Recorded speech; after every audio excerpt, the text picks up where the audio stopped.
The plasma blade hummed through the air where Princess Valara Thysse's neck had been a heartbeat before. Kai Nakamura's tackle sent them both crashing behind the marble pillar as superheated energy scorched the wall above their heads. "Stay down," he whispered, his hand protectively covering her back as assassins' footsteps echoed through the diplomatic hall. Around them, delegates screamed and scattered, but Kai's focus remained absolute, on the woman trembling beneath him and the killer stalking between the ornate columns of Harmony Point's Grand Assembly Chamber. Princess Valara's violet eyes met his, wide with shock but not fear. Even in mortal danger, she possessed that ethereal grace her people were known for. Silver skin that seemed to glow with inner light. Elegant features that spoke of ancient nobility. And those impossible eyes that held depths he'd only glimpsed in dreams. The assassin's shadow fell across their hiding spot. Kai moved without thought, his military training taking over. He rolled away from Valara, drawing fire while his other hand found the pulse pistol at his hip. The weapon discharged twice, clean, precise shots that dropped the would-be killer before he could react. Silence fell over the diplomatic summit like a heavy curtain. "Human," Valara whispered, her voice carrying that musical quality that made his chest tighten. "You saved my life." Kai helped her to her feet, noting how her formal diplomatic robes had torn during their fall, revealing the elegant curve of her shoulder. He quickly averted his eyes, focusing instead on the crowd of alien diplomats now surrounding them. "Just doing my job, Your Highness," he replied, though they both knew it wasn't true. His assignment was perimeter security, not personal protection. He'd acted on instinct, something deeper than duty. Ambassador Drex, her political handler, pushed through the crowd with barely concealed irritation. "Princess, we must evacuate immediately. The security protocols." "No." Valara's voice carried absolute authority, stopping the ambassador mid-sentence. Her gaze never left Kai's face. "I want him as my personal guard." "Your Highness, that's highly irregular.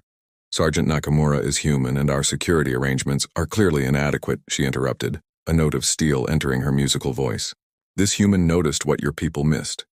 He acted when others hesitated. I trust him with my life because he has already proven worthy of that trust." Kai felt heat rise in his cheeks. "Princess, I'm honored, but will you accept?" she asked, and something in her tone made him look directly into those violet depths. What he saw there made his breath catch, not just gratitude, but genuine curiosity, perhaps even hope. "Yes, Your Highness. I'll protect you." 3 hours later, after debriefings and protocol adjustments, Kai found himself assigned to quarters adjacent to the princess's diplomatic suite. The space was luxurious beyond anything he'd experienced.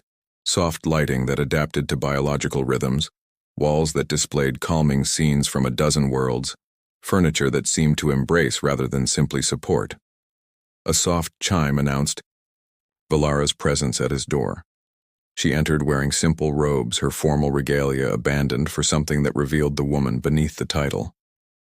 Without the ceremonial jewelry and elaborate styling, she looked younger, more approachable, and heartbreakingly beautiful. "I wanted to thank you properly," she said, settling gracefully on the couch across from where he stood at attention. "Please sit. We're alone now." Kai remained standing. "It's not appropriate, Your Highness." "Valara," she corrected gently. "When we're alone, please call me Valara, and it is appropriate because I say it is." A small smile played at her lips. "Unless you're afraid of me?" That earned her a quiet laugh. "Terrified," he admitted, finally taking the offered seat. "Good," she said, and her smile became radiant. "I find courage much more interesting than fearlessness.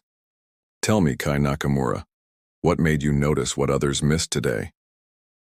The conversation that followed lasted until the artificial dawn cycle began. They spoke of duty and choice, of the weight of expectation, and the rarity of genuine connection. Kai found himself sharing stories of Earth he'd never told anyone, while Valara revealed glimpses of loneliness that her royal status couldn't ease. As she prepared to leave, she paused at his door. "Kai," she said softly, "I want you to know. What happened today changed something for me. I've never had someone choose to protect me without being ordered to do so. Maybe that's because you've never given anyone the chance to make that choice," he replied. Their eyes met across the threshold, and in that moment both recognized the dangerous territory they were entering. Neither pulled back. "Tomorrow we leave for Thistle Prime," she said. "My homeworld. The journey will take 3 weeks." "I'll be ready, Princess." "Valara," she corrected again, her voice barely above a whisper. "Valara," he repeated, and watched her violet eyes flutter closed at the sound of her name on his lips. After she left, Kai stood in his doorway for a long time, staring at the spot where she'd stood. He was a soldier, trained to recognize tactical situations and assess risks. What he saw ahead of them was the most dangerous mission he'd ever accepted, not because of external threats, but because of what he'd glimpsed in her eyes. Something that looked remarkably like hope. Something that felt dangerously like destiny. 3 weeks in space changed everything. The Royal Transport Ethereal Dawn was a masterpiece of alien engineering. Living walls that breathed with bioluminescent patterns, corridors that curved like arteries through a vast organism, and observation decks that offered unobstructed views of the cosmic sea. But for Kai, the ship's most captivating feature was its passenger.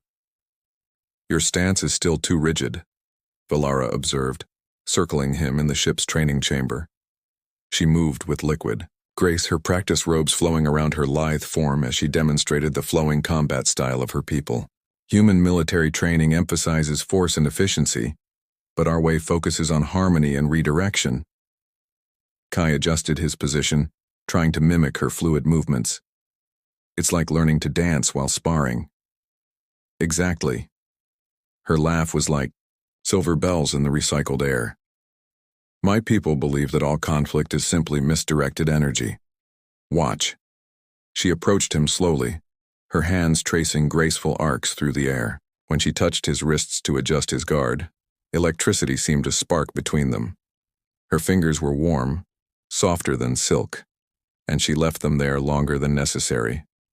"Better," she whispered, standing close enough that he could see the delicate scales that decorated her temples, shifting from silver to pale gold in the chamber's soft light.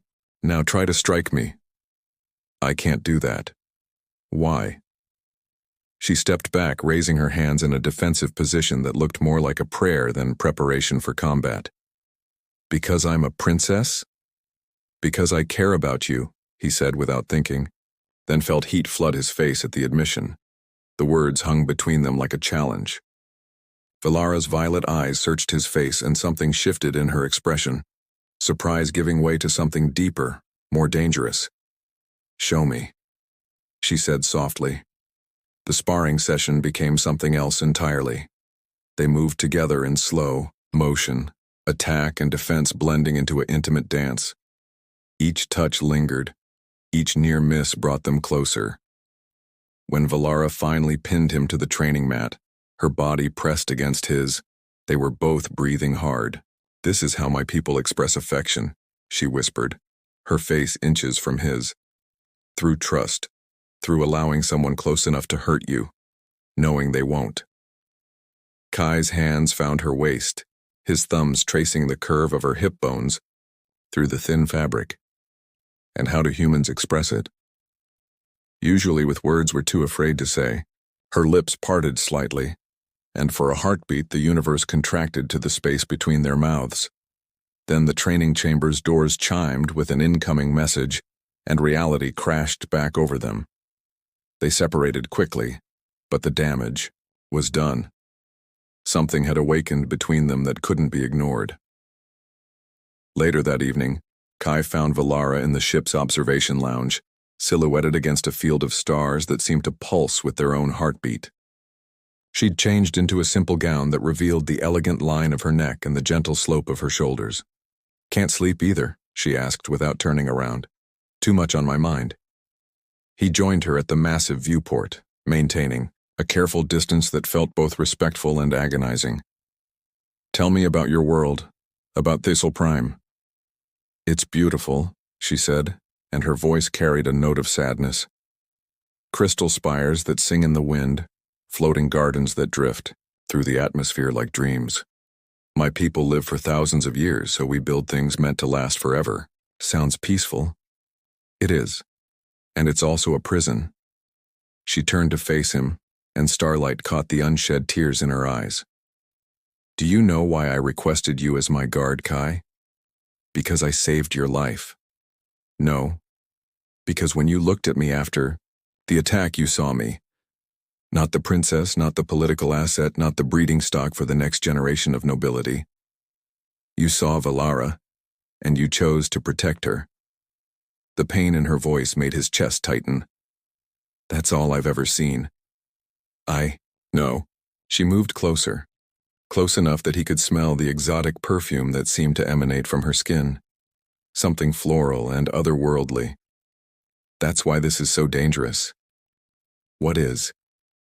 "This." She reached up and touched his face, her fingers tracing the line of his jaw. "The way you make me feel. The way I think about you when I should be focusing on my duties. The way I dream about what it would be like if things were different." Kai caught her hand, pressing it flat against his cheek. "Valara. I'm engaged. Kai." The words dropped between them like stones into still water. "Have been since I was 16. To Prince Jorvak of the Outer Reaches. It's a political alliance that will unite two powerful houses and strengthen the Dominion." "Do you love him?" "I've never even met him." Her laugh was bitter. "Love isn't a luxury afforded to people like me. My marriage will be a state function. My children will be political assets, and my happiness will be measured by how well I serve my people's interests. That's not a life. That's an existence. It's my duty." But even as she said it, her body betrayed her, leaning into his touch. "My people have customs, laws. Interspecies relationships are forbidden, especially for the royal family.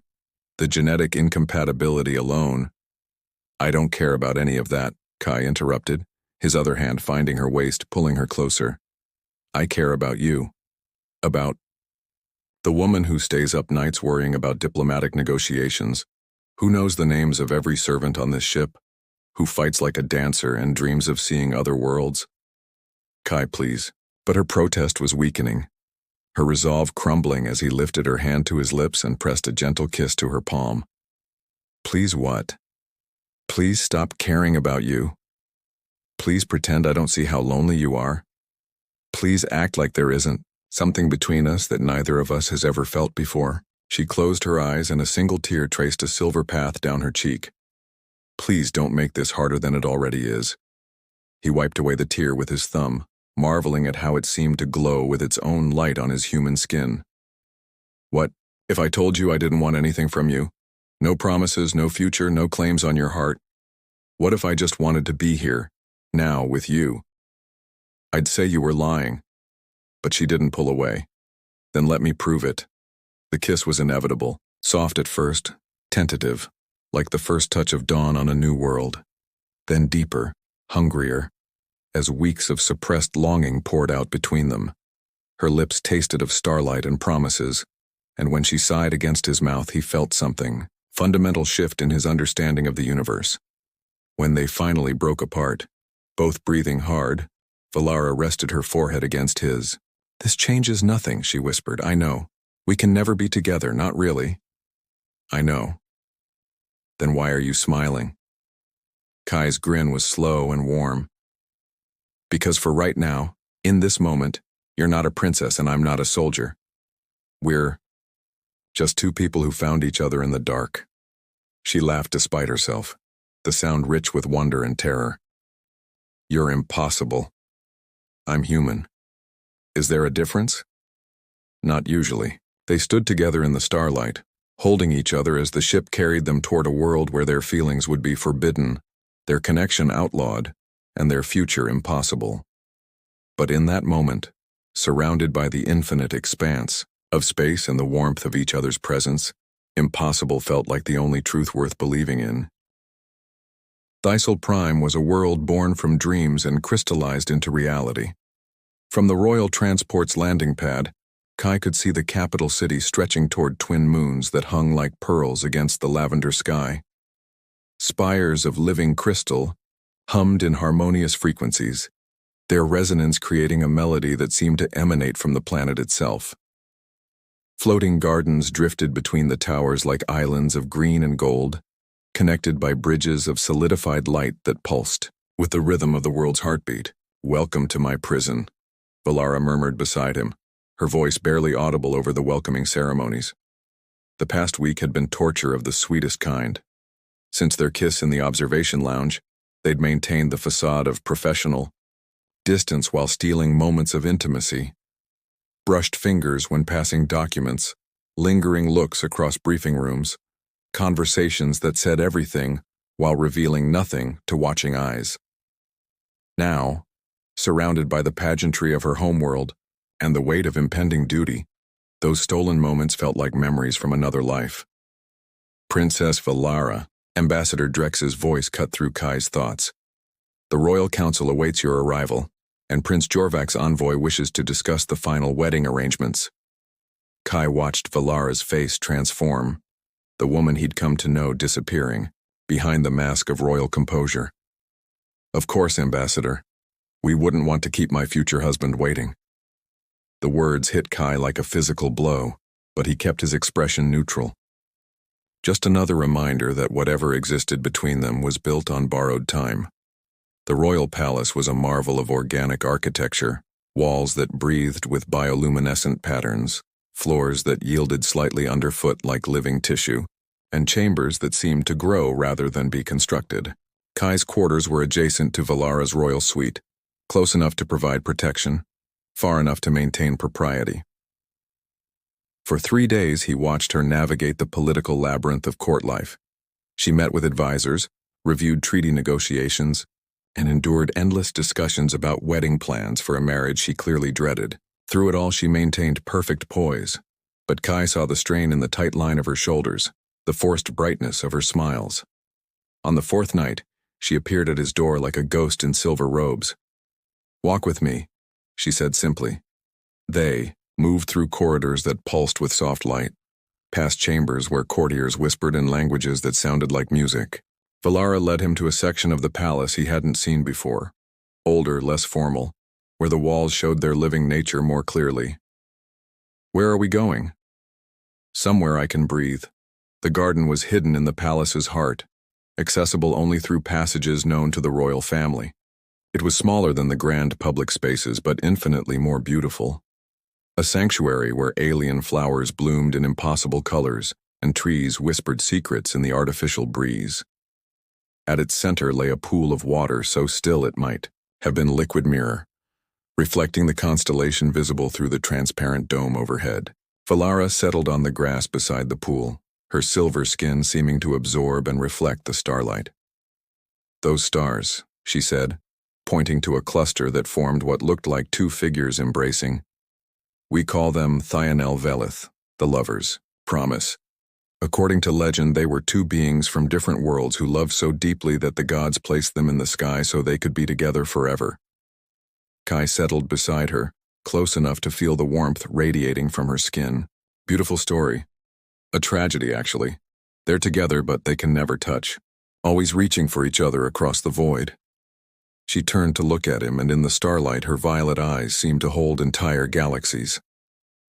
"I used to think it was romantic. Now I understand it's a warning."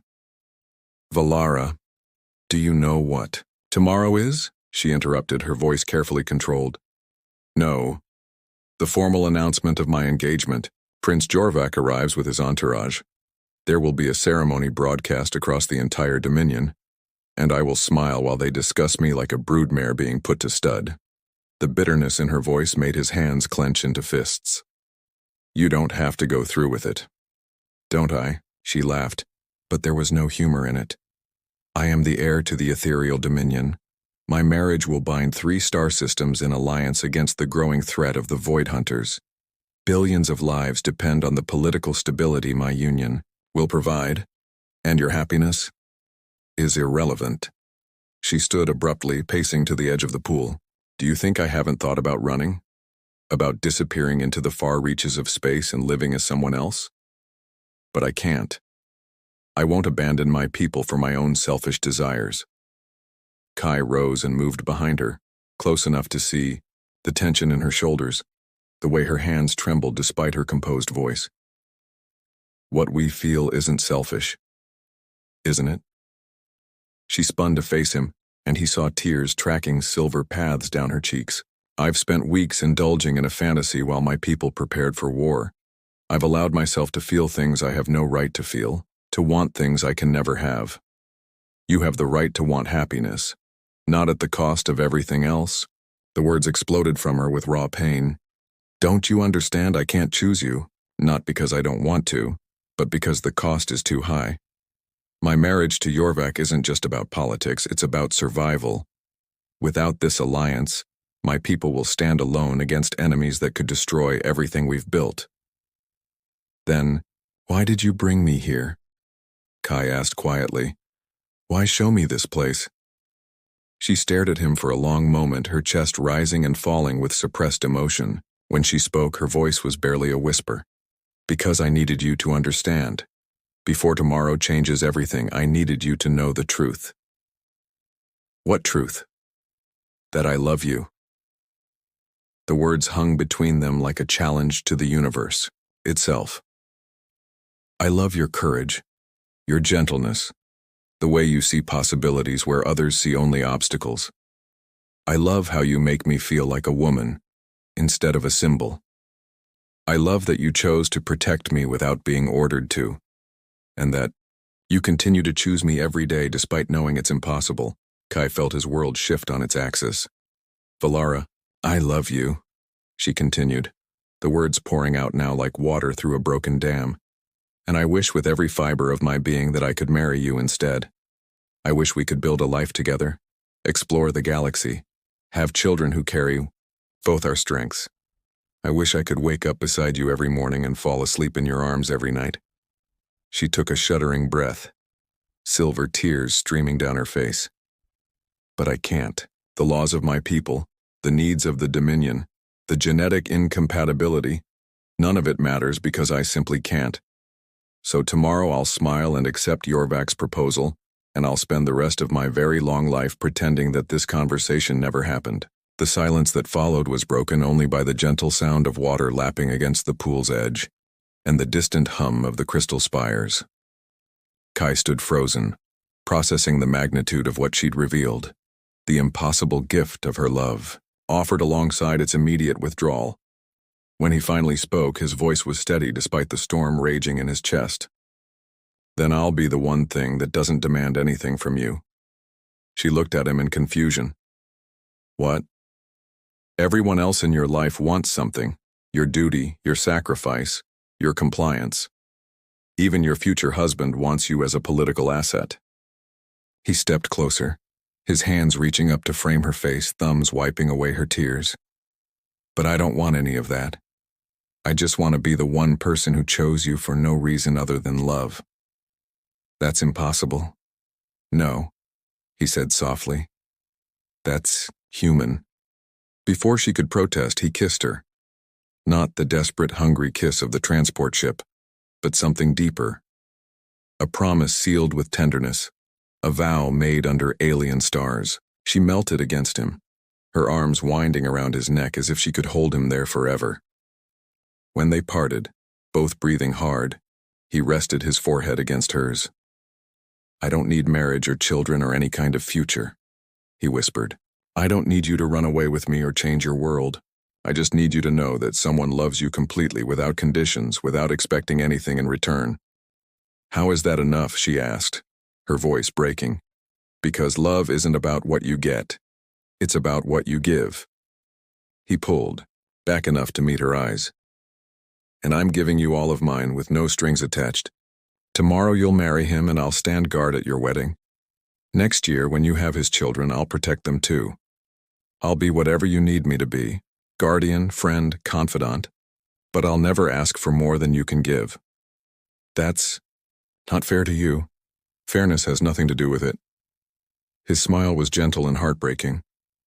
This is what love looks like when it has no other choice. She studied his face in the starlight, searching for any sign of deception or hidden expectation.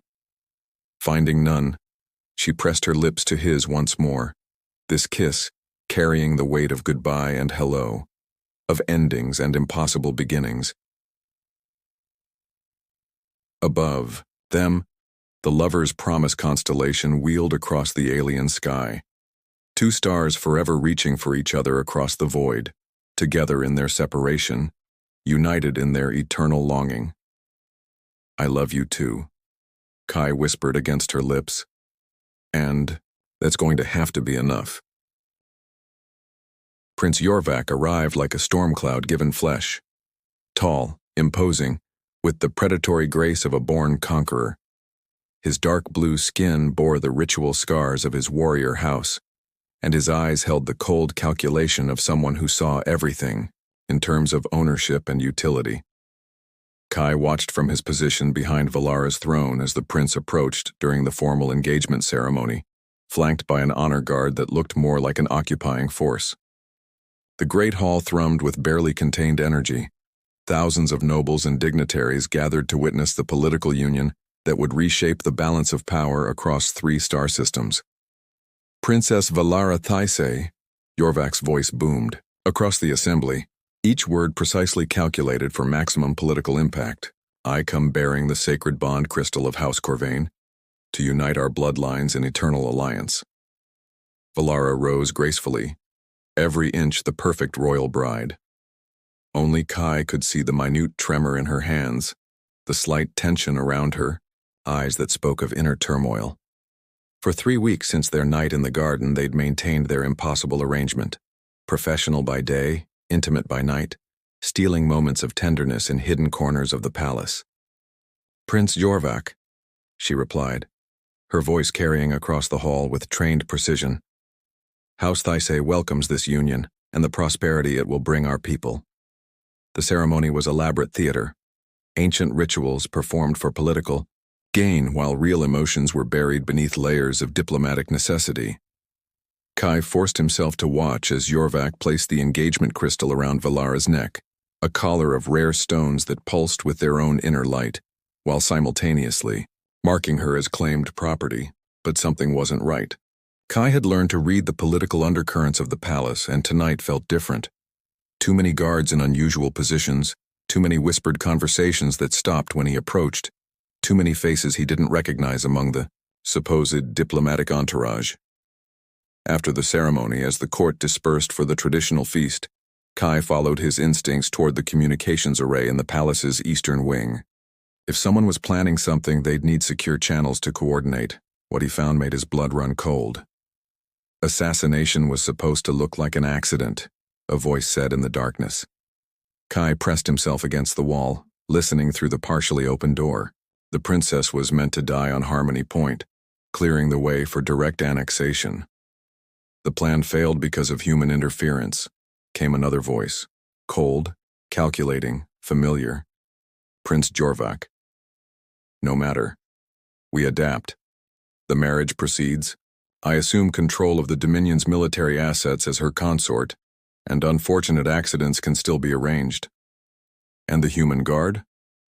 Will suffer a fatal training accident within the week. I won't have him interfering again.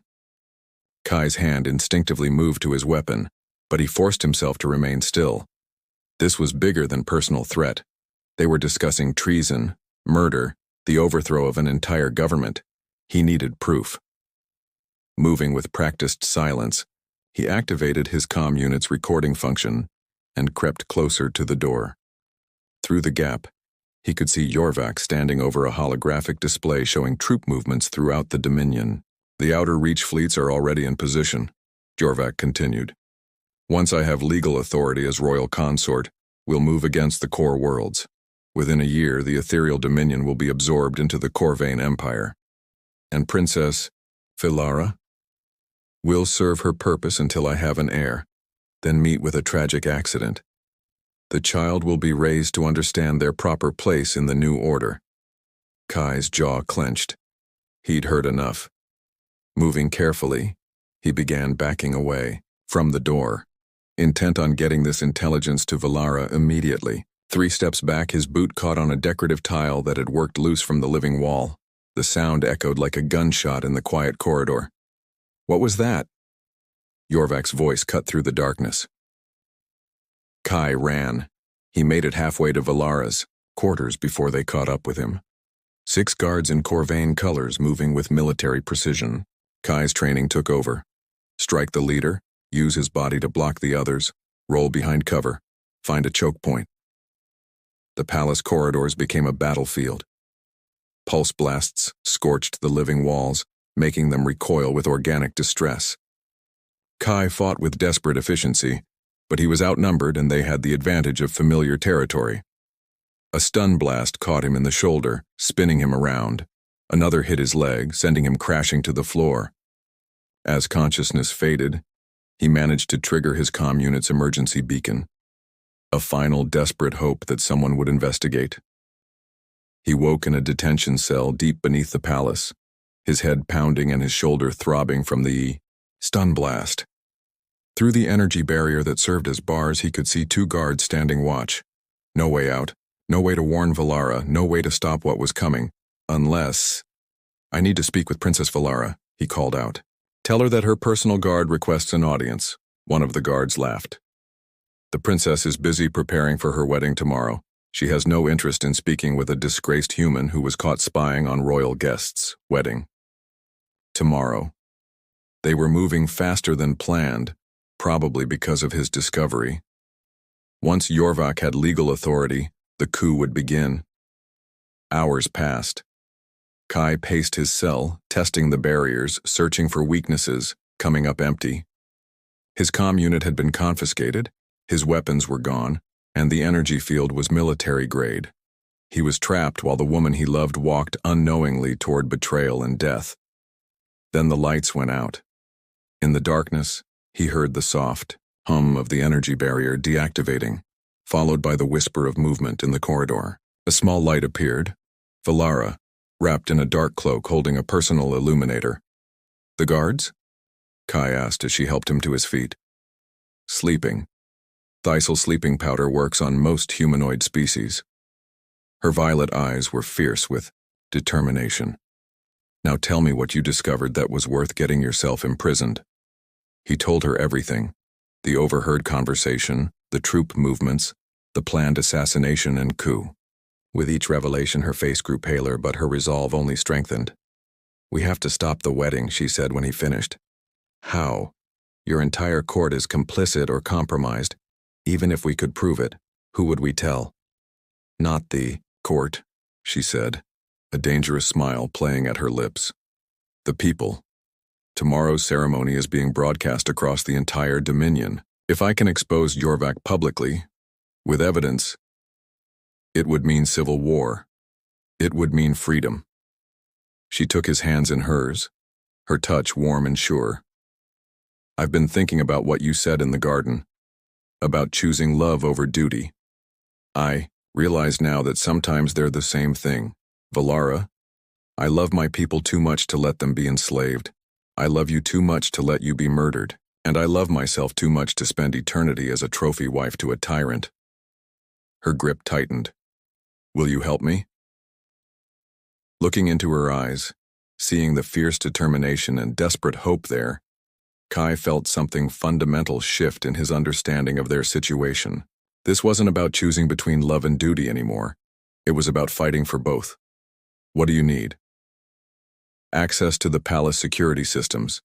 If we can get the recording of Yorvak's conversation, broadcast it during the ceremony, it would have to be perfectly timed. Once he realizes what's happening, his guards will move to protect him.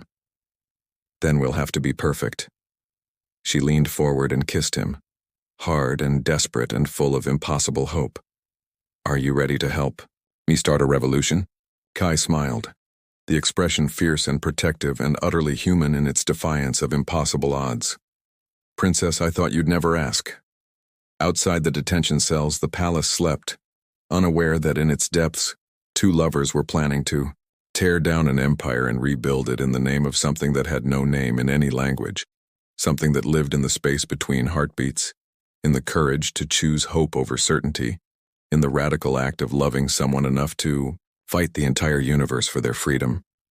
Tomorrow would bring revelation, revolution, and the terrible, beautiful possibility of redemption. Tonight, in the darkness beneath a world of crystal spires and floating gardens, a human and an alien princess plotted to prove that some bonds were stronger than law, deeper than duty, and more enduring than the stars themselves.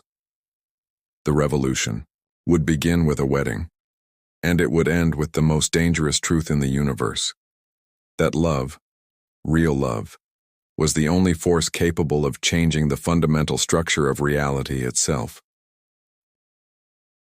The Grand Cathedral of Thistle Prime had never witnessed a wedding quite like this one. 10,000 guests filled the crystalline amphitheater, their voices creating a harmonious hum that resonated through the living architecture. Holographic broadcasts carried the ceremony to billions of viewers across 3 star systems, all watching as their beloved princess prepared to sacrifice herself for political necessity. None of them knew they were about to witness the birth of a revolution. Kai stood at his assigned position behind the royal dais, outwardly calm but internally coiled like a spring. Hidden beneath his formal guard uniform was the portable transmitter Valara had smuggled from the palace communications array. The recording of Yorvak's treasonous conversation was loaded and ready, waiting for the perfect moment. Prince Yorvak approached the altar with military precision, his honor guard flanking him like an occupying force. The ritual scars on his dark blue skin seemed to pulse with their own malevolent energy, and his eyes held the cold satisfaction of a predator who believed his prey was already caught. Valara entered like starlight given form, her wedding gown flowing around her like liquid moonbeams. The engagement crystal at her throat caught the light from the cathedral's bioluminescent walls, but Kai could see the subtle modifications she'd made: tiny recording devices woven into the ceremonial, jewelry, backup transmitters hidden in the decorative elements of her dress. If their primary plan failed, she had contingencies. She'd learned well from their weeks together. The ceremony began with ancient rituals that predated spaceflight, words spoken in the old tongue while the congregation swayed in harmonic resonance. But Kai only had eyes for Valara, watching for the signal that would change everything. Princess Valara Thistle, the officiant intoned, his voice carrying across the cathedral's perfect acoustics. Do you freely accept this union for the prosperity and protection of your people? This was it. The moment when she was supposed to speak the words that would bind her to a life of quiet desperation and eventual death. Instead, she stepped forward, her voice clear and carrying. I have something to say to my people before I answer. A murmur rippled through the congregation. Yorvak's eyes narrowed, his hand moving subtly toward his ceremonial weapon. His guards shifted position, ready to act. 3 days ago, Valara continued, her voice growing stronger, I learned something that every citizen of the Dominion needs to hear. Something about the true nature of this alliance and the man I am being asked to marry. Princess, Yorvak interrupted, his voice carrying a warning edge. This is neither the time nor place for now, Valara said quietly, and Kai activated the transmitter. Yorvak's recorded voice filled the cathedral, amplified by the building's organic acoustics and broadcast simultaneously across the Dominion. The assassination was supposed to look like an accident. The princess was meant to die on Harmony Point, clearing the way for direct annexation. The congregation erupted in shocked gasps and angry murmurs. On the holographic displays, Kai could see similar reactions rippling across viewing audiences throughout the star systems. This is fabricated, Yorvak snarled, but his voice was lost beneath the recording's continuation. The marriage proceeds. I assume control of the Dominion's military assets as her consort, and unfortunate accidents can still be arranged. Within a year, the ethereal Dominion will be absorbed into the Corvain Empire. Chaos exploded through the cathedral. Nobles shouted in outrage, Yorvak's guards drew weapons, and Valara's own security forces moved to protect their princess. But Valara herself remained calm, her voice cutting through the tumult with royal authority. Citizens of the Dominion, she called out, and somehow her words reached every corner of the vast space. You have heard the truth. This marriage was never about alliance, it was about conquest. Prince Yorvak planned to murder me after I gave him the legal authority to seize our worlds. Lies, Yorvak roared, his composure finally cracking. Guards, arrest the princess for treason. But his guards found themselves facing not just Kai, but a dozen loyal Dominion soldiers who had been positioned throughout the cathedral. The battle that erupted was swift and brutal, pulse blasts scorching ancient walls while nobles scattered for cover. Kai moved like liquid death, his training and desperate love combining into something unstoppable. He cut through Yorvak's forces, with surgical precision, each strike bringing him closer to Valara's side. You think you can change millennia of law? Yorvak snarled as Kai reached the altar. Interspecies unions are forbidden. Your people will never accept a human consort. Then I'll change my people, Valara replied with quiet steel. Starting today. The recording continued playing, revealing more details of the planned coup, the troop movements, the systematic elimination of Dominion leadership. With each revelation, more of the congregation turned against Yorvak's remaining supporters. When palace security finally restored order, Prince Yorvak lay stunned and restrained, his coup attempt shattered by the simple power of truth. The cathedral had become a courtroom, and the verdict was unanimous. Citizens of the Dominion, Valara addressed the crowd and the billions watching across space.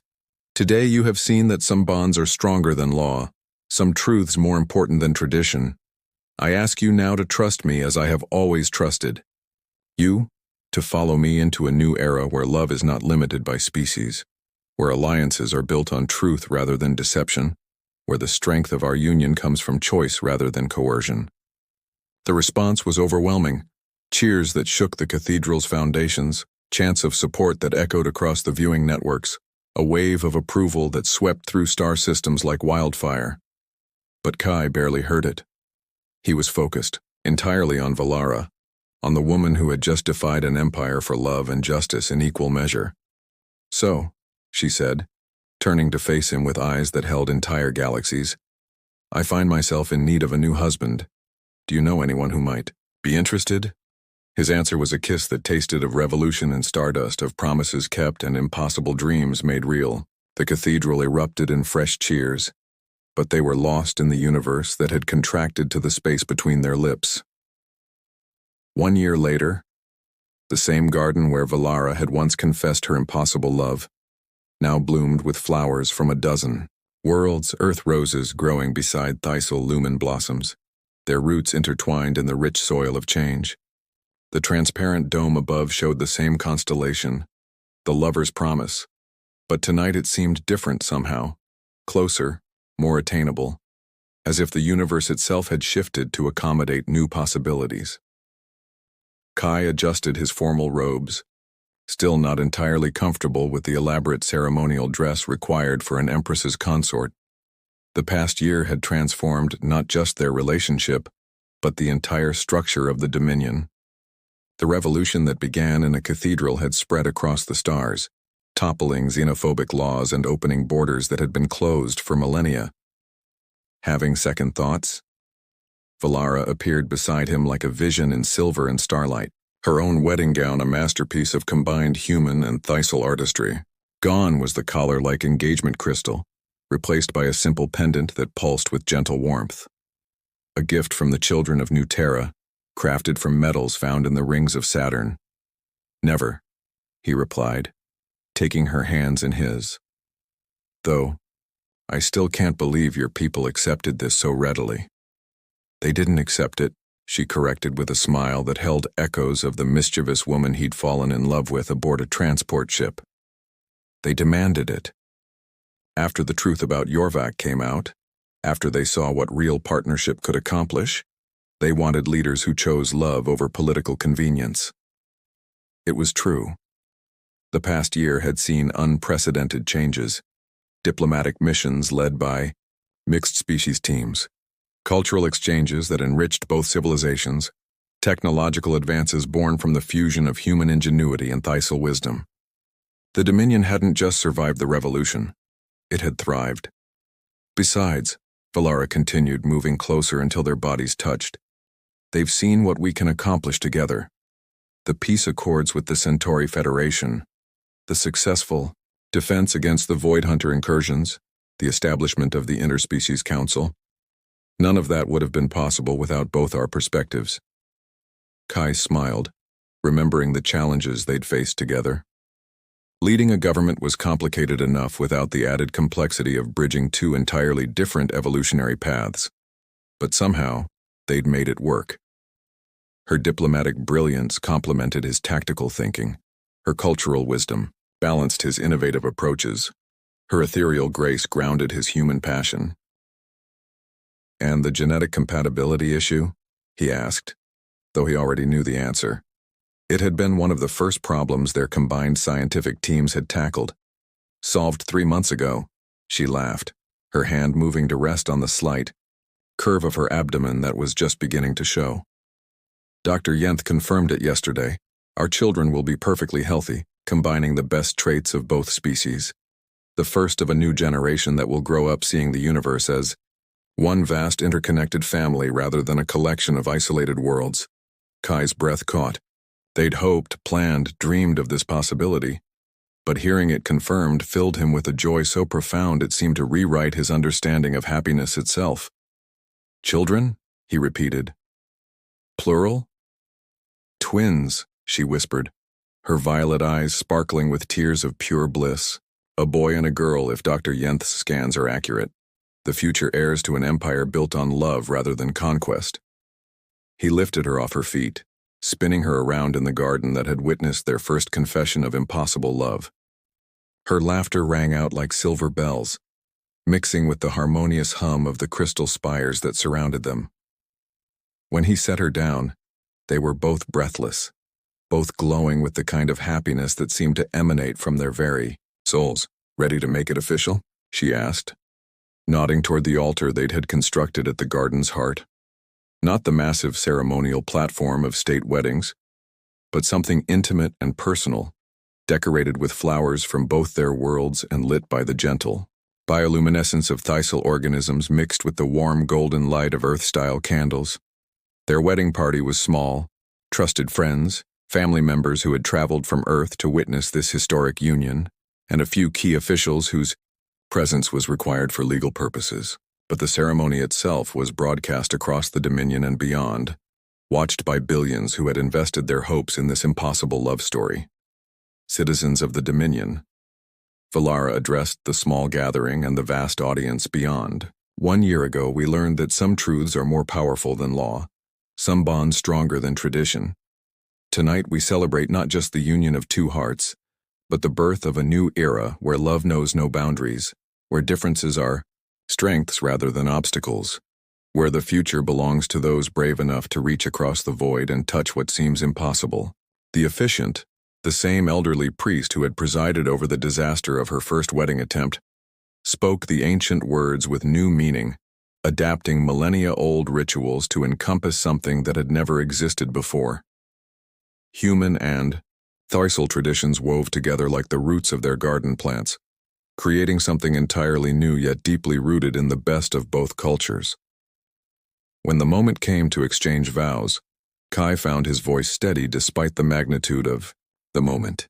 Valara, you taught me that love isn't about what you can take from someone, but what you're willing to give. You showed me that the impossible is just another word for not yet. I promise to stand with you as we build a future that honors both our worlds, to love you not despite our differences but because of them, and to never stop believing in the power of choosing hope over fear. Her vows were spoken in both languages, her musical voice carrying across space to touch hearts that had never imagined such possibilities. Kai, you saw me when I was invisible even to myself. You chose me when choice seemed impossible. You proved that love is the only force in the universe capable of changing the fundamental structure of reality. I promise to rule with wisdom tempered by compassion, to lead our people toward a future where every being is free to love as their heart demands, and to wake up every morning grateful for the miracle of finding my partner in the vast darkness of space. The rings they exchanged were crafted from metals found in the heart of neutron stars, designed to last for the 1,000-year lifespans of her people and beyond.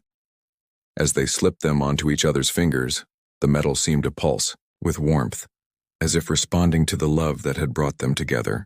By the authority vested in me by the ethereal dominion and recognized by the Interspecies Council, the officiant pronounced, I now declare you partners in love, in leadership, and in the sacred trust of building tomorrow. You may kiss to seal this union. Their kiss was witnessed by billions, but it felt as intimate as their first stolen moment in the transport ship's observation lounge. When they parted, both were crying, tears that caught the starlight and seemed to glow with their own inner radiance. Above them, the lovers' promise constellation wheeled across the alien sky, no longer a symbol of eternal separation, but of patience rewarded, of love that had found a way to bridge any distance. As the celebration began around them, music that blended human melodies with Thistle harmonics, food that showcased the best of both civilizations, dancing that taught each species the joy of the other's movement. Kai and Valara stood together in their garden, hands intertwined, watching their impossible dream take root in reality. So, Kai said softly, his voice full of wonder, what do we do now? Valara smiled, her free hand moving to rest on the place where their children grew, their future taking shape in her womb. Now we prove that love doesn't just conquer all. It transforms everything it touches. We build an empire based on compassion instead of conquest. We raise children who see diversity as strength.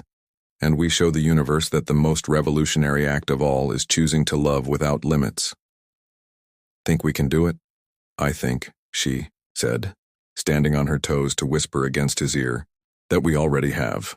Around them, their garden bloomed with impossible flowers, their empire stretched across impossible distances, and their love grew into something that would reshape the very meaning of possible for generations yet to come. In the end, that was the most human thing of all. The absolute refusal to accept that anything, even the structure of reality itself, was beyond the power of love to change. The stars bore witness, and found it good.